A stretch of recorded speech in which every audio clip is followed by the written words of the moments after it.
So, good morning, friends. Today we will be starting with non-communicable diseases. So, बहुत सारी definitions दी गई हैं non-communicable diseases या फिर chronic diseases के लिए, ठीक है.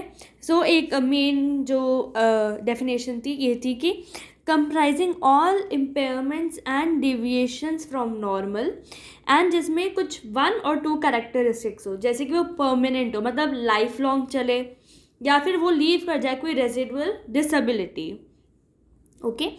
और it is cause by non reversible pathological alteration, मतलब अगेन परमानेंट.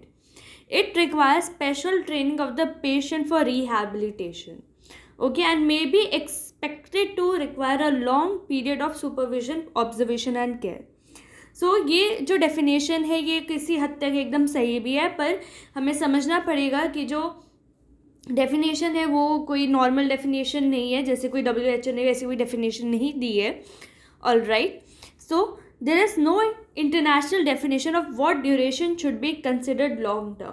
सो जनरली क्या होता है, हम इसको 3 मंथ्स कंसिडर कर लेते हैं, पर ज़रूरी नहीं है कि हर डिजीज़ 3 मंथ से ज़्यादा हो तभी वो क्रॉनिक हो, ओके.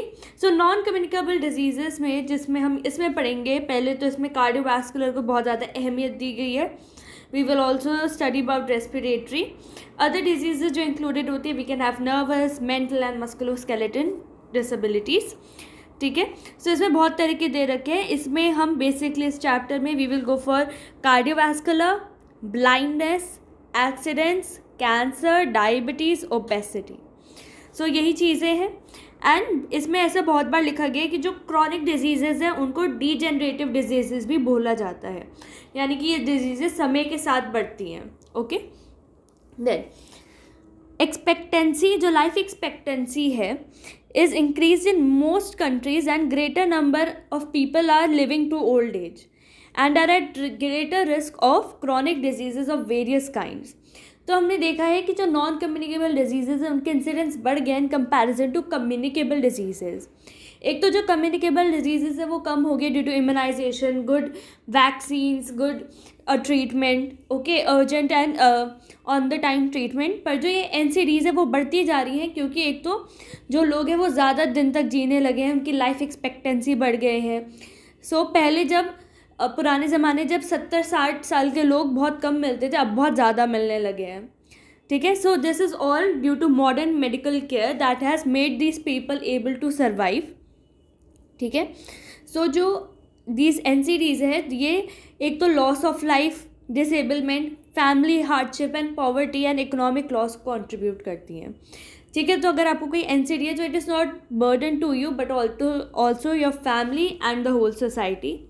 सो जो ये NCDs है they have become a epidemic, ठीक है, and this is the outcome of a socio economic and health development जो हम देखेंगे.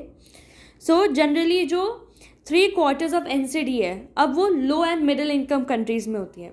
पहले क्या होता था, जब NCDs आई थी तो वो मोर होती थी इंडस्ट्रियलाइज्ड कंट्रीज़ में, USA, UK इन जगह होती थी, बट अब ये middle and low income countries में होने लगी है, ठीक है. So leading cause of NCD is cardiovascular disease, then is cancer. Cancer is the second common killer and then we have respiratory that is the third common killer. Now okay, so क्या होता है, cardiovascular disease, cancer, chronic respiratory disease and diabetes, यही 4 हैं जो बहुत ज़्यादा important है. And जो इनके रिस्क फैक्टर्स हैं वो बहुत ही सिमिलर हैं, ठीक है. For example if you are using tobacco, ठीक है, अगर आप गुटखा वगैरह खाते हो, you can have oropharyngeal cancer. If you are using in your smoking that can cause lung cancer, ठीक है. That can increase your hyper blood pressure, that can again cause cardiovascular diseases, ठीक है. Cancer can be also stimulated by smoking, ठीक है. Unhealthy diet, जो बहुत ज़्यादा तला वला खाते हैं, ज़्यादा हरी सब्जियाँ नहीं खाते हैं, फाइबर्स नहीं लेते हैं, उनमें भी होता है. This is very important. Physical inactivity, जो लोग मतलब जो सेडेंट्री लाइफस्टाइल जीते हैं, जैसे मेडिकल स्टूडेंट्स हो गए, जो ज़्यादा एक्टिविटीज़ नहीं करते हैं, वो मोटे हो जाते हैं. Obesity is a very very important cause for your diabetes, cancer, cardiovascular disease, okay. And sometimes आपको क्या होता है, जब आप ज़्यादा मोटे होते हैं तो आपको सांस लेने में दिक्कत होती है. Can have sleep apneas also, okay. We have obesity, ठीक है. And use of alcohol. Use of alcohol is an independent factor, ठीक है. सो मेजर मेटाबॉलिक रिस्क जो एसोसिएटेड है that is obesity, increase blood pressure, increase blood glucose and increase cholesterol. ठीक है, तो आप ये देख सकते हैं कि जो कम्युनिकेबल डिजीज है दैट इज़ ओनली 26%। ठीक है, बाकी जो NCDs है that have occupied most of it. ठीक है, अगर मैं इंजरीज या कम्युनिकेबल डिजीज़ को हटा दूँ तो मोस्ट ऑफ द जो कर्व है या फिर 2/3 ऑफ द कर्व है, जो ये चार्ट है, that is by your NCDs only. So NCDs का जो रेट है, वो प्रेवलेंस है, जो इंसिडेंस है, वो बढ़ता जा रहा है इंडिया में भी। ठीक है, सो हम अब कुछ पढ़ेंगे एपिडेमियोलॉजिकल ट्रांजिशन रेशियो।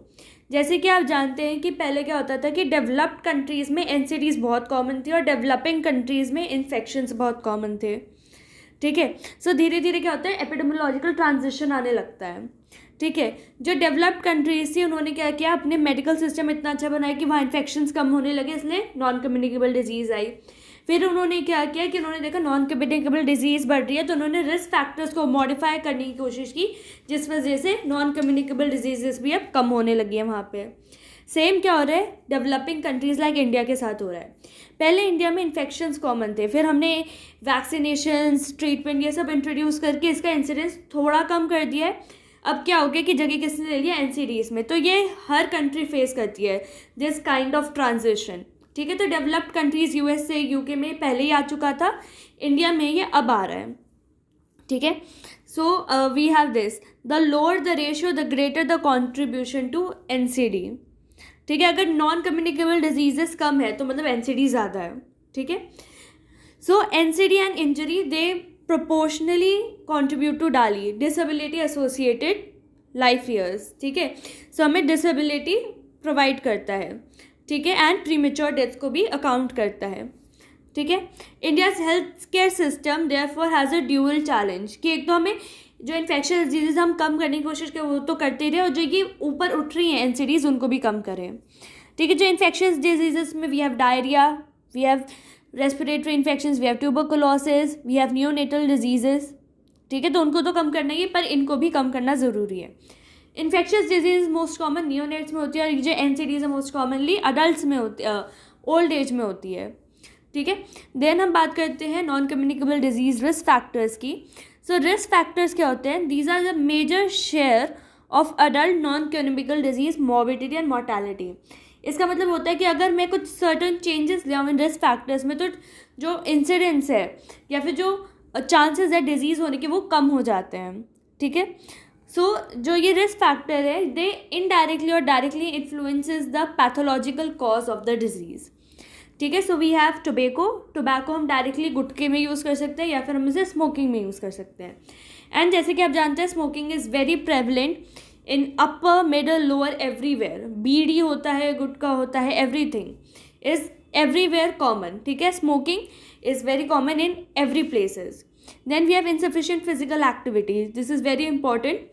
ठीक है, and it is risk of all kind of morbidity. Cardiovascular disease करा सकता है, blood pressure, diabetes, breast, colon cancer, depression भी करा सकता है ड्यू टू बॉडी फिगर। ठीक है, insufficient physical activity is highest in high income countries. ठीक है, जहाँ पे लोग ज़्यादा इकोनॉमिक हैं, ज़्यादा सेडेंट्री लाइफस्टाइल जीते हैं। ठीक है, जिनके पास बहुत ज़्यादा कंफर्ट है। ठीक है, जो बहुत ज़्यादा देर TV के सामने बैठे रहते हैं, जो बहुत ज़्यादा फ़ोन चलाते रहते हैं, kind of that. Then we have harmful use of alcohol. ठीक है, alcohol it is a kind of a independent risk factor. ठीक है, सो ये क्या करा सकते हैं, इट कैन कॉज कैंसर। ठीक है, it can cause oropharyngeal cancer, it can cause stomach cancer, it can cause your IBDs. Then we have cardiovascular disease and importantly it can cause liver cirrhosis. And हमने देखा है जो drinking है it is also associated with domestic violence. ठीक है, सो 3 dimensions है कि कितना आप अल्कोहल पीते हैं, द वॉल्यूम, कितने पैटर्न में पीते हैं, कि मतलब रात में पीते हैं, ओकेजनली पीते हैं, रोज़ पीते हैं।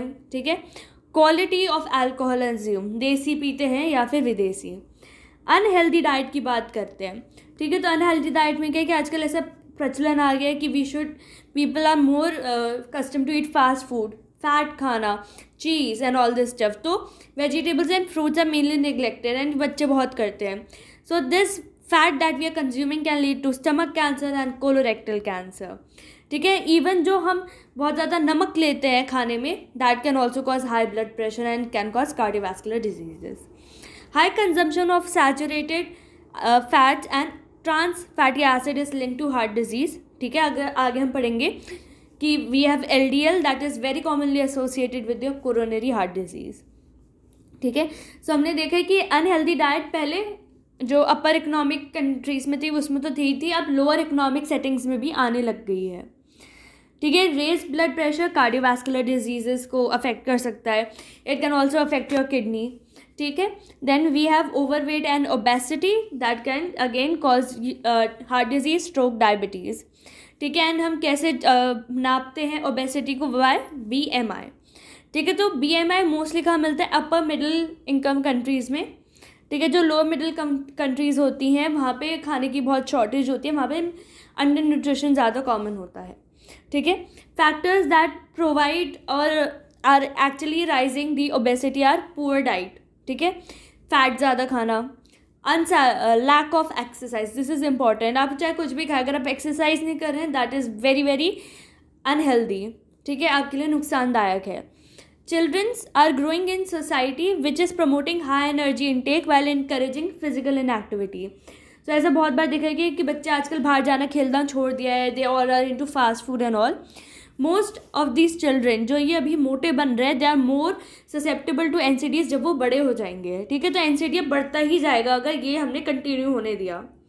ठीक है, the increase risk of heart disease and stroke and raised cholesterol is the highest in high income in countries. ठीक है, कैंसर एसोसिएटेड की बात करें तो हमने देखा है कि कुछ कुछ इन्फेक्शंस होते हैं वो कैंसर करा सकते हैं. Like we have human papilloma virus, it can cause your cervical cancer. Hepatitis B and C can cause your liver cancer. ठीक है, sorry, hepatocellular cancer. Then we have helicobacter pylori. ठीक है, this can also cause your cancer. ठीक है, these infections are largely preventable through vaccination and measures to avoid transmission of the, और इनको treat कर दो.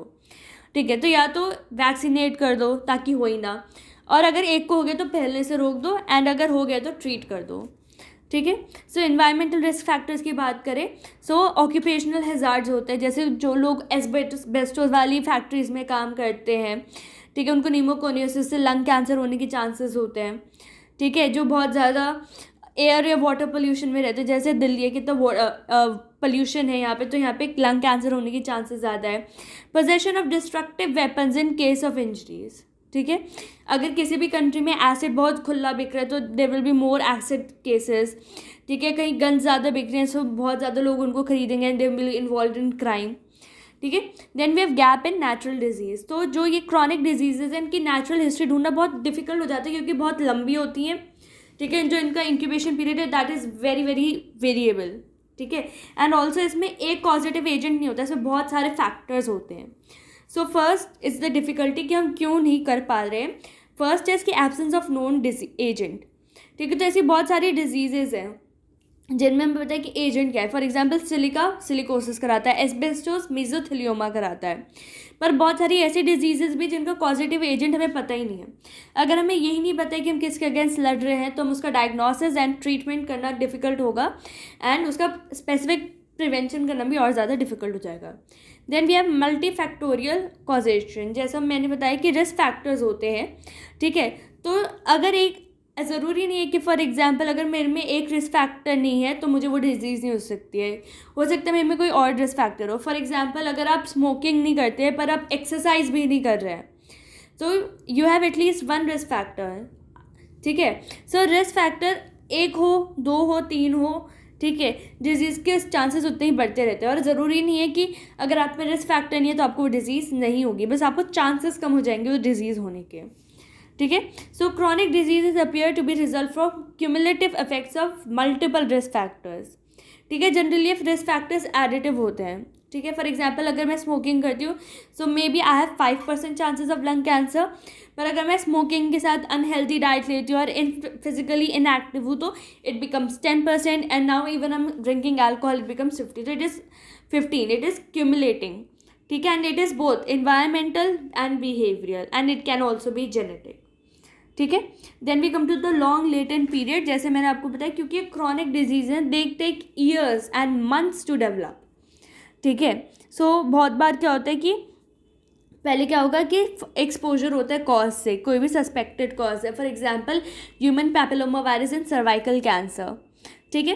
फिर उसको क्या हुआ कि जो सर्वाइकल कैंसर है उसको 20 साल लग जाते हैं डेवलप करने में, ठीक है। इस बीच में क्या होगा कि इसके छोटे छोटे लीजन्स बनेंगे दैट कैन बी डिटेक्टेड, पर क्या होता है कि इनको हम नहीं कर पाते हैं डिटेक्ट, ठीक है, due to lack of awareness, कि पेशेंट को अवेयरनेस नहीं होती है कि हाँ मेरे में रिस्क फैक्टर है या फिर मुझे अपना चेकअप करा लेना चाहिए, ठीक है। And sometimes there is also problem in screening के टूल्स अवेलेबल नहीं होते हैं बहुत बार, ठीक है। So this makes it difficult, ठीक है। सो बहुत बार होता है कि हमें मतलब ये सब पता नहीं होता है एंड जो प्रिकर्सर लीजन्स है वो मिस हो जाते हैं, ठीक है। जैसे इसमें क्या हो सकता है, we can have something like leukoplakia, ठीक है, तो वो मिस हो जाता है। अगर हम इसको यहीं पे डायग्नोस कर दें तो हम यहाँ का जो ट्रीटमेंट है बहुत ईजी हो जाता है, बहुत अच्छी प्रोग्नोसिस होती है।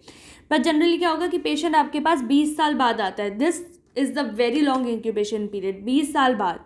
अब आपको क्या है कि 20 साल बाद आप पीछे टाइम पे जाके ये नहीं पता कर सकते कि उस समय कॉज क्या था, ठीक है। फॉर एग्जांपल आज अगर मुझे लंग कैंसर है तो ज़रूरी नहीं है कि मैं 15 साल पीछे जाके ये ढूंढ पाऊँ कि एक्चुअल कॉज क्या था, ठीक है, या फिर वो फर्स्ट एक्सपोजर क्या था, फिर वो फर्स्ट सिगरेट कौन सी थी जिस वजह से मुझे लंग कैंसर शुरू हो गया होना, ठीक है, या फिर वो लीजन बना। तो ये लॉन्ग इंक्यूबेशन पीरियड की वजह से हमें आइडेंटिफिकेशन में बहुत तकलीफ होती है ऑफ द कॉज। तो इसलिए हम बहुत सारे एक्सपेरिमेंट्स करते हैं, they are prospective, they can be retrospective and they are so many and they are all कि हमें रिस्क फैक्टर ढूंढने हैं, ठीक है। So it is not possible to find the cause in all the chronic diseases and for that matter of एक precursor lesion भी ढूंढना बहुत डिफिकल्ट हो जाता है कभी कभार, ठीक है। So they are often present in early life, जो ये कॉजेटिव फैक्टर्स है ये अर्ली लाइफ में शुरू होता है। ये नहीं होता कि आज मैंने स्मोकिंग शुरू करी तो कल मुझे लंग कैंसर हो जाएगा, ठीक है। Preceding the appearance of chronic disease by many years, ठीक है, they can include hypertension, diabetes and stroke, ठीक है।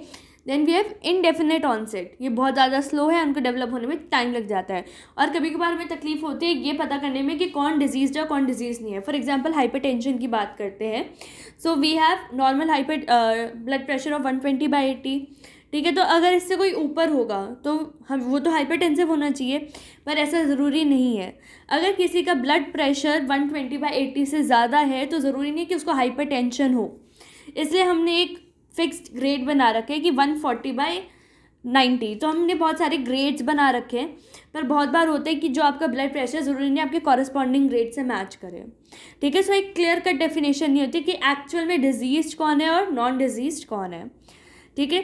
पर क्या होता है कैंसर में भी ये कभी कभार नहीं पता चलता है, क्योंकि अगर प्रिकर्सर लीजन हुआ तो उसकी बायोप्सी करके देखना पड़ता है कि हाँ उसमें कोई पैथोलॉजी तो नहीं है, ठीक है। सो बहुत बार क्या होता है कि कैंसर में भी उसको जब वो डिज़ीज़ एक्चुअली में मैनिफेस्ट या फिर इस्टेब्लिश हो जाती है तभी हमें पता चलता है कि हाँ ये इंसान एक्चुअली में डिजीज़ है, ठीक है। सो जब तक पेशेंट को पता चलता है कि हाँ मैं डिजीज़ जो वो डॉक्टर के पास आता है तब तक वो डैमेज इतना इरिवर्सिबल हो चुका होता है कि हम उसको ट्रीट ही नहीं कर सकते हैं, ठीक है।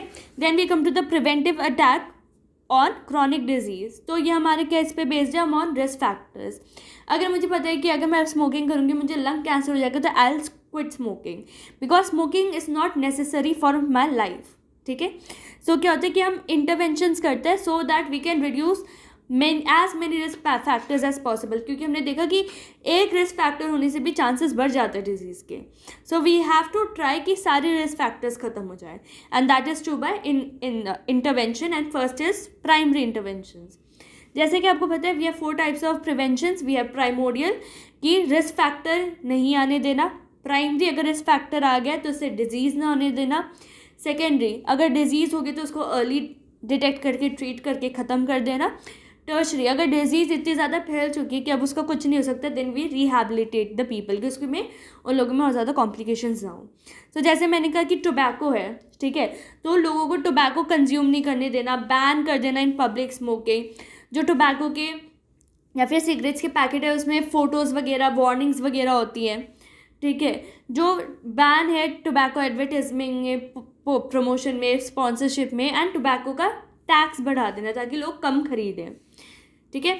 अल्कोहल में भी सेम है, ठीक है। सॉल्ट रिडक्शन, ठीक है, लोगों को एडवाइस करना कि कम नमक खाया करें सॉल्ट, ठीक है, खाने में। And replacing trans fat and food with poly unsaturated fatty acids, ठीक है, and increasing public awareness. This public awareness is very important. ठीक है, this is very cost effective also. And अगर हम अर्ली स्टेज पे ही सब खत्म कर देते then we don't have to go for secondary and tertiary stage. ठीक है, these are very cost effective. Then we have NCDs. NCDs में क्या होता है कि अगर किसी को स्मोकिंग की लत है, ठीक है, तो हम स्पेसिफिक टारगेट करेंगे. ये सब तो हमने देखा कि ये क्या था, नॉन स्पेसिफिक था, कि लोगों को एडुकेट करो, नमक कम कराओ, फैट्स कम करो, टोबैको कम कराओ, अल्कोहल कम कराओ. ये तो बहुत सारी डिजीजेस में था. ठीक है, so we can also have other things like अगर कोई स्मोकिंग कर रहा है and he wants to quit, we can help him with nicotine dependence treatment. ठीक है, we is getting withdrawal. Enforce drink and driving laws. ठीक है, restriction on marketing of food and beverages high in salts, fats and sugar. Food taxes and subsidies to provide healthy diets. ठीक है, then we have health. वही है कि nutrition जो उसके बारे में इन्वायरमेंट है या फिर उसके बारे में एजुकेशन है वो स्कूल्स में प्रोवाइड करनी है, काउंसलिंग प्रोवाइड करनी है. ठीक है, then we have population wide intervention. ठीक है, इसमें हम क्या करते हैं, वैक्सीनेशन करते हैं against cancer causing organisms. We can have hepatitis B, we can have HPV. Okay, and जो ऑक्यूपेशनल हजार्ड्स हैं उनको भी, उन लोगों में भी रेगुलर स्क्रीनिंग होनी चाहिए. ठीक है, सो इसमें क्या हो गया कि प्रोटेक्शन अगेंस्ट एनवायरनमेंट और occupational risk factors for cancer such as aflatoxin, asbestos and contamination in drinking water can be included in effective preventive strategies. जो स्क्रीनिंग है that comes in the secondary prevention. पर हम primary prevention में क्या कर सकते हैं, फॉर एग्जाम्पल है अगर कोई बहुत ज़्यादा एक्सपोज है तो एक्सपोजर को जितना चाहे उतना कम करना. ठीक है, उनको प्रोटेक्टिव गियर्स एंड इंस्ट्रूमेंट्स देना. ठीक है, then we have wide spectrum of services. ठीक है, इसमें तुम क्या यूज़ कर सकते हैं, we can go for case finding through screening. Screening क्या होता है कि जो अपेरेंटली हेल्दी पीपल है उनमें कोई छुपी हुई डिजीज़ ढूंढना है जो मतलब उनको भी नहीं पता, अगर उनको पता है या फिर वो हॉस्पिटल तक गए नहीं है. ठीक है, so we are trying to find the submerged portion of the iceberg. Then health examination techniques को भी हम एम्प्लॉय कर सकते हैं. देन अगर हमने एक बार स्क्रीन कर लिया then we go for diagnosis, definitive diagnosis, treatment and rehabilitation. ठीक है, we can also control air and water pollution, accidents. ठीक है, accidents are mainly human fault की वजह से होता है एक्सीडेंट्स. ठीक है, पैटर्न्स ऑफ ह्यूमन बिहेवियर को अगर हम इन्फ्लुएंस करेंगे, अब लोगों कहेंगे कि एक्सरसाइज करो, कम स्मोकिंग करो, कम अल्कोहल पियो, then that can lead to good results. ठीक है, political approaches are very important क्योंकि वो क्या करते हैं, ऐसे लॉज बनाते हैं, ऐसे लेजिस्लेचर बनाते हैं कि जैसे फॉर एग्जांपल टोबैको अगर बैन कराना है, अल्कोहल बैन कराना है. ठीक है, this are also they can be also some preventions. तो ये हमने देखा कि हर सेक्टर से कुछ ना कुछ हम इंक्लूड कर रहे हैं. So this is a holistic approach. ये नहीं है कि सिर्फ डॉक्टर्स का काम है या फिर हेल्थ केयर सिस्टम का काम है. It is a big thing कि मतलब सबको अपना योगदान देना होता है इसमें. ठीक है, so major non communicable diseases have same common risk factors. ठीक है, हम एक एक करके सबको पढ़ेंगे एंड देन विल सी कि हाँ ये भी है. ठीक है, so in India we have a national programme for prevention and control of NCDs जो हम हेल्थ प्रोग्राम्स में पढ़ेंगे. ठीक है, सो मोस्टली क्या होता है, core topics covered by most surveys are demographic, कि किस में हो रहा है, एज क्या है, सेक्स क्या है, रहते कहाँ है, urban rural and all this, occupation क्या है, हेल्थ स्टेटस कितने क्या हेल्थ है. ठीक है, हेल्थ बिहेवियर कि अल्कोहल कंज्यूम करते हैं, स्मोकिंग करते हैं, कितनी एक्सरसाइज करते हैं and all this stuff. Then we have 9 global NCDs जिनको हमने टारगेट कर रखा है. ठीक है, अगर हमने इनको ख़त्म कर दिया then we can reduce 25% of the premature deaths. ठीक है, we have something known as sustainable developmental goal. It has many targets, पर इसमें जो थर्ड टारगेट है that is related to your health means medical sector. And जो NCD है it comes in the target 3.4, मतलब third target का भी fourth part. ठीक है, then we are starting with the cardiovascular diseases. This is very important. ठीक है, तो cardiovascular disease it comprises of group of diseases of heart and the vasculature. ठीक है, सो इसमें क्या आता है, we have ischaemic heart disease. ठीक है, जनरली जो कहते हैं लोग हार्ट अटैक आ गया या फिर ऐसा आ गया. We have hypertension, we have cerebrovascular diseases, stroke, and we have congenital diseases and we have rheumatic heart diseases. ठीक है, सो इन सब में से most common we have IHD and hypertension, and the least important is congenital heart disease जो हम नहीं पढ़ेंगे इस चैप्टर में. ठीक है। Then we have coronary heart disease. So coronary heart disease पहले अगेन अपर जो कंट्रीज़ है उनमें देखा जाता था, हाई इनकम कंट्रीज़ में, पर अभी किस में देखा जाता है, लो एंड मिडिल में देखा जाता है, due to the transition, epidemiological transition. So जो डेवलप्ड कंट्रीज थी उन्होंने इस पे कैसे अपनी महारत हासिल की, bye early detection and treatment of risk factor. ठीक है, रिस्क फैक्टर ही हटा दिया उन्होंने। ठीक है, सो इसमें क्या होता है, जो एनसीडीज़ हैं, जो कार्डियोवैस्कुलर डिजीज़ है, इसमें जो बहुत ही गरीब लोग हैं वो ज़्यादा इफेक्ट होते हैं, क्योंकि उनके पास ये सर्विसेज नहीं होती हैं अर्ली ट्रीटमेंट, अर्ली डिटेक्शन की। ठीक है, एंड दिस, अब क्या होगा कि अगर आप गरीब हैं तो आपको ये डिजीज़ हो जाएंगी, फिर आप इलाज कराने जाएंगे, आप और गरीब हो जाएंगे। So this is like a cycle and this can lead to catastrophic health spending, कि आपके घर में ऑलरेडी बहुत लोग हैं and everyone is working and you have become a dependence on them. ठीक है, आप बोझा बन गया उन पर। ठीक है, then these are greater in urban areas mostly, क्योंकि अर्बन एरियाज में दिस इज चेंजिंग। ठीक है, this urbanization, people are changing their habits. Rural area में still there is some traditional behavioural patterns, तो इस वजह से they are more protected to cardiovascular diseases. ठीक है, सो अर्बन एरियाज में ऐसे क्या चेंजेस आए हैं, फॉर एग्जाम्पल टोबैको, ठीक है, स्मोकिंग, कंजम्पशन ऑफ अल्कोहल, ठीक है, लैक ऑफ एक्टिविटी। जो रूरल एरिया वो बहुत ज़्यादा एक्टिव रहते हैं, ठीक है, जो खेती वगैरह में होते हैं, फिर जो मैनुअल लेबर में होते हैं वो बहुत ज़्यादा एक्टिव रहते हैं। अनहेल्दी डाइट, ठीक है, जो fast food habits and most importantly obesity. ठीक है, so obesity is due to physical inactivity only. ठीक है, सो अब हमने क्या देखा है ट्रांजिशन की, पहले जो कार्डियोवैस्कुलर डिजीज जो पहले 50-60 साल में कम नहीं होती थी, अब वो 25 साल के लोगों में भी होने लगी, मतलब कि एज कम होती जा रही है, जो प्रेजेंटिंग एज है, ये इंडिया या फिर जो डेवलपिंग कंट्रीज़ में ये इसमें ज़्यादा देखा गया है। ठीक है, सो क्या हुआ है, जो इंडस्ट्रियल कंट्रीज़ हैं उनमें पहले ये बहुत कॉमन थी जो कार्डियोवैस्कुलर डिजीज़ थी, पर उन्होंने अपनी पीक पार कर लिया है। ठीक है, and this is due to primary prevention and some to the treatment. ठीक है, अब जो मिडिल इनकम कंट्रीज़ है जैसे इंडिया, अब now they are coming to the peak. अभी तक हम पीक तक पहुँचे नहीं है, अभी तक अब केसेस और भी बढ़ेंगे and then we'll finally pass the peak. अभी हमने पीक शुरू ही किया, मतलब हमने चढ़ाई शुरू ही की है ग्राफ की। Then we come to the risk factors again, these risk factors are और रिपीटिंग।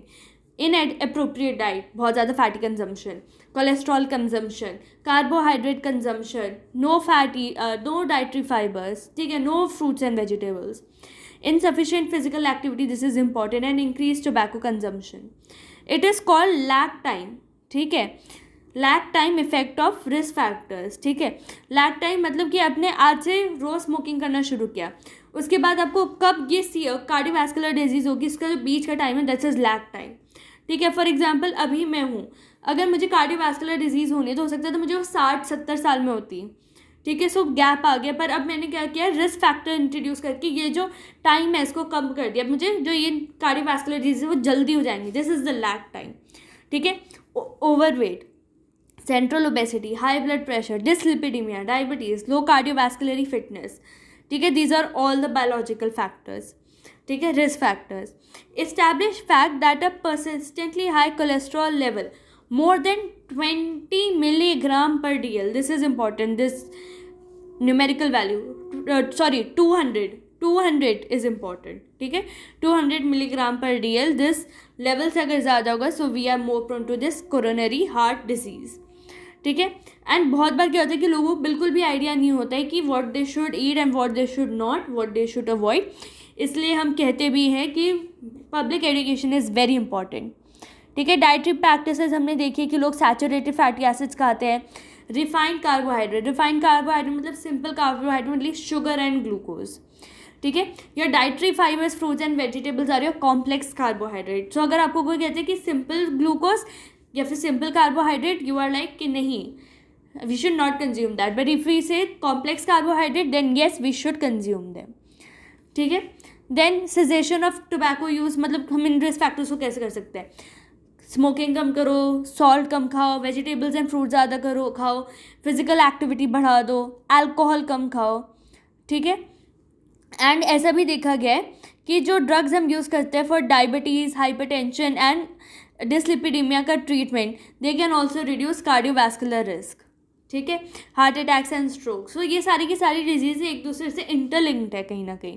सो ये इनके रिस्क फैक्टर्स भी सेम है, और अगर हम दूसरी डिजीज़ का रिस्क कम करें तो अपने आप कार्डियोवैस्कुलर डिजीज़ का रिस्क कम हो जा रहा है, ठीक है।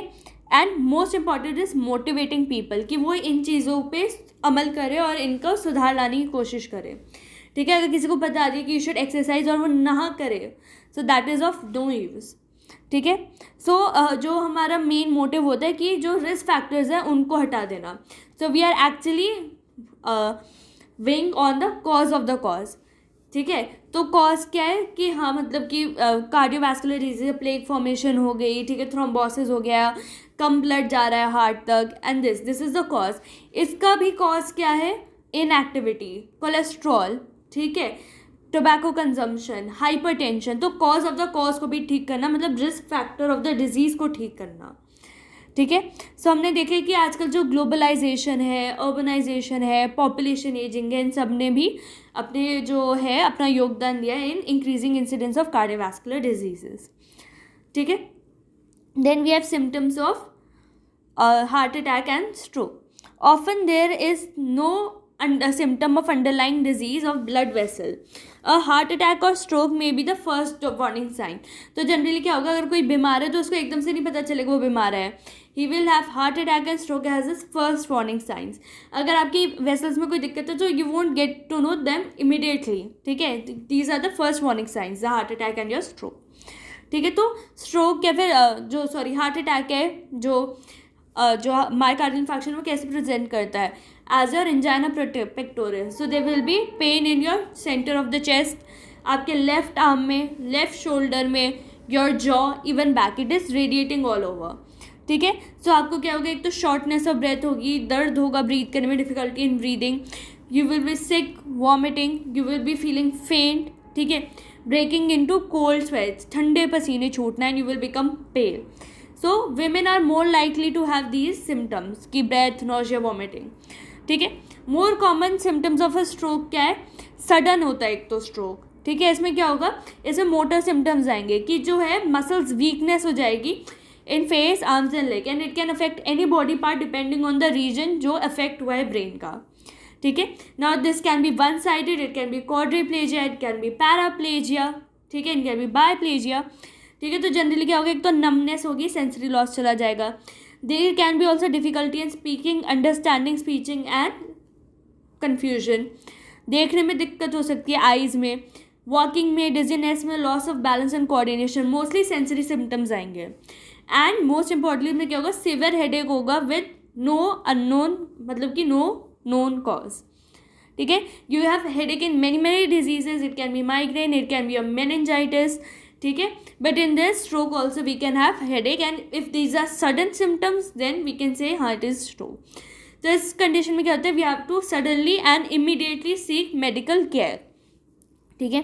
Then we have rheumatic heart disease, ठीक है. सो इसमें भी क्या होता है, रूमैटिक हार्ट डिजीज़ में we have mainly mitral stenosis that can cause shortness of breath, fatigue, irregular heart beats, chest pain and फेंट.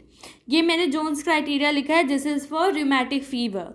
रूमैटिक फीवर में दिस इज़ अ हार्ट, ठीक है. So heart is telling about pancarditis that is occurring in the rheumatic fever that can lead to rheumatic heart disease or mitral insufficiency. Most common cause of mitral insufficiency is rheumatic heart disease. Primary prevention में आता है this is cost effective. तो पहले तो यही है कि tobacco की बिक्री कम कर देना, टैक्स कर देना उन फूड्स में जिनमें फैट ज़्यादा है, सॉल्ट ज़्यादा है, ठीक है. लोगों को इनकरेज करना कि वो पैदल जाए या फिर साइकिल्स यूज़ करें, ठीक है.